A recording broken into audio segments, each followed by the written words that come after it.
Yeah, we did this record with John Keane in Athens, Georgia. He's a guy that I've known for years. He's a really great producer. I've always wanted to work with him, so it became possible to do that. So we went to his studio in Athens. He owns a studio there, and we flew in Etienne Mbappe, I guess that's.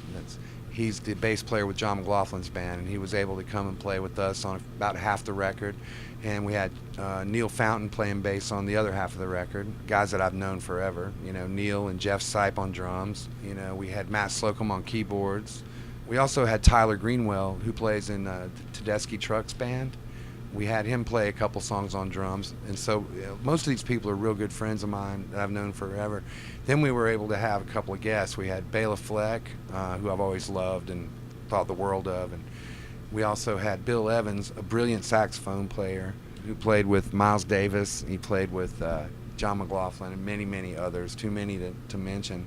And who else? Nicky Sanders on fiddle on one song. He plays in the Steep Canyon Rangers, great band out of Asheville, North Carolina, kind of a bluegrass band. And so it was, there's a lot of different kind of headspaces on the record, different styles of music, but we don't typically think of music in categories. We kind of just like all music, and we're trying to just play music and not think about styles or blues, funk, bluegrass, or country, or rock, or any of these things. We don't think about it like that. We just play music, and I had a few tunes laying around. We recorded about 8 of them, and then we did a few covers. We did some kind of obscure covers. We did a John McLaughlin tune called Hope from a Mahavishnu Orchestra record called Birds of Fire back in the 70s, and we tried to do a different slant on it a little bit. We did a Jimmy McGriff tune called Miss Poopy. It was off of an old funk album from the 70s. We like the stuff from the 60s and 70s. And what else did we do? What was the third cover? Oh, George Harrison's Within You Without You off of the Beatles record Sgt. Pepper's.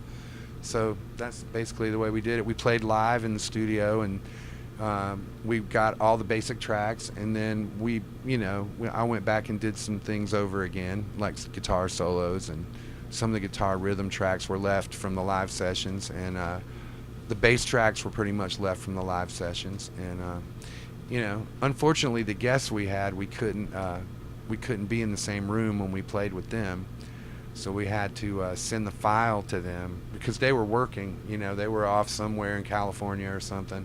And so they find a studio, and you send the file to them, and they can go in and play on your record and then send the file back to you. And it's great that that's possible, but I wish we could have been together when we did it. But 3 of the guests were recorded that way.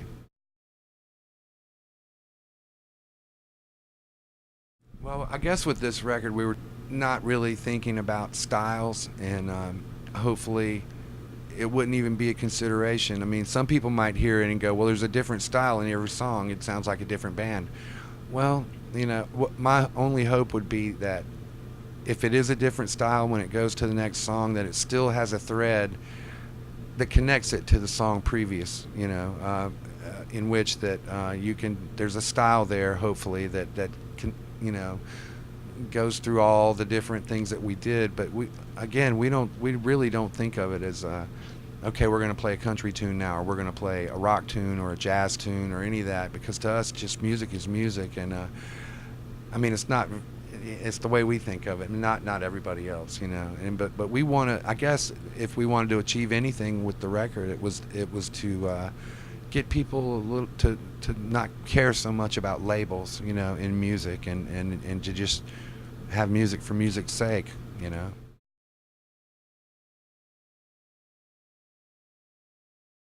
I don't think I could name one.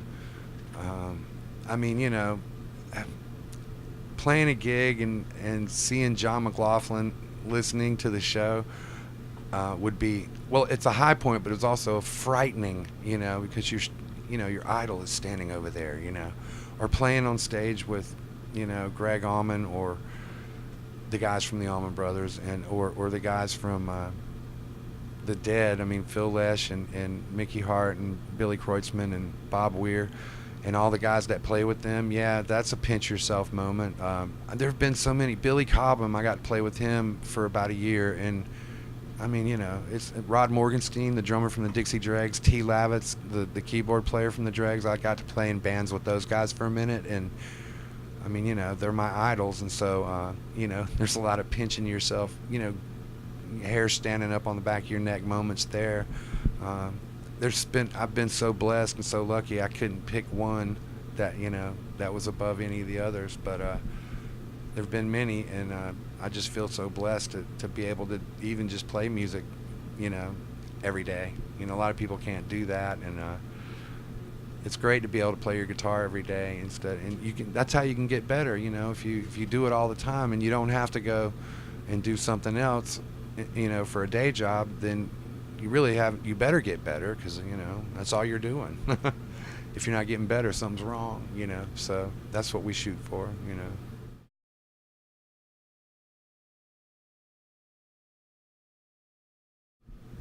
I think a good piece of advice for someone just starting into this business would be to listen to a lot of different music and try to be as flexible as you can.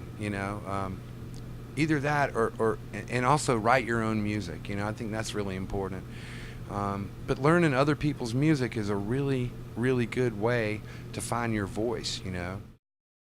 Hey, I'm Jimmy Herring. We're here at the Utopiafest with the GRAMMYs.